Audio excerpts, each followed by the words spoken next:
First time kids எல்லாமே ஸ்கூலுக்கு அவங்களே தனியாக வேனில் போயிட்டு வர்றப்போ அவங்கள வெல்கம் பண்ணுற அந்த ஃபீல் இருக்கே அது வேறு லெவலில் இருக்கும். இப்போ ரீசெண்டாக டுக்கு போகும்போது காலையில் நான் போய் விட்டுடுவேன். மதியம் வரும்போது வந்து ஸ்கூல் வேன்லேயே வந்துடுவான். ஏன்னா ரொம்ப டிராஃபிக்காக இருக்குது. சாட்டர்டே சண்டே லீவ் தான், அப்போ ரொம்ப சேட்டை பண்ணுவானா. ஸோ ஸ்கூலே வச்சுக்கலாமே, 7 நாளுமே ஸ்கூல் இருந்தால் நல்லா இருக்கும்ல அப்படி தோணும்.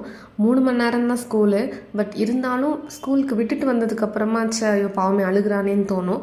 ஃபஸ்ட்டு 2 நாள் தான் அழுகலை, இப்போ டெய்லியுமே அழுகுறான், என்னன்னு தெரில.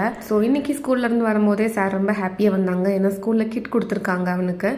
பேங்க்கும் யூனிஃபார்ம் மட்டும்தான் கொடுக்கல, மற்ற எல்லாமே கொடுத்துருக்காங்க. அப்புறம் இப்போ டுக்கு வந்து ஸ்விப் பண்ணி குடிக்க நல்லாவே ஆரம்பிச்சிட்டான். ஸோ அதனால் டம்ளர்லேயுமே அதுவே பழகலான்னு சொல்லிட்டு இது மில்க்கும் கொடுத்துக்கலாம், ஜூஸ் அந்த மாதிரி எது வேணால் கொடுத்துக்கலாம். லீக் ப்ரூஃப் தான், கொஞ்சம் கூட லீக்கே ஆகலை. லீடோட எட்ஜஸில் தான் பிளாஸ்டிக் இருக்குது, அதுவுமே BPA ஃப்ரீ தான். மற்ற எல்லாமே ஸ்டெயின்லெஸ் ஸ்டீல் தான். லீக் ப்ரூஃப் தான், ஈஸியாக ஹேண்டில் பண்ணுற மாதிரி இருக்குது. நம்ம நார்மலாக வீட்டில் டீ குடிக்கிற அந்த டம்ளரை விட கொஞ்சம் பெருசாக இருக்குது. ஸோ ஒன்ஸ் இதில் ஸ்விப் பண்ணி குடிக்க ஆரம்பிச்சிட்டாங்கன்னா அதுக்கப்புறம் கொஞ்சம் பழகினதுக்கப்புறமா நம்ம டேரெக்டாகவே டம்ளரில் கொடுத்துக்கலாம்.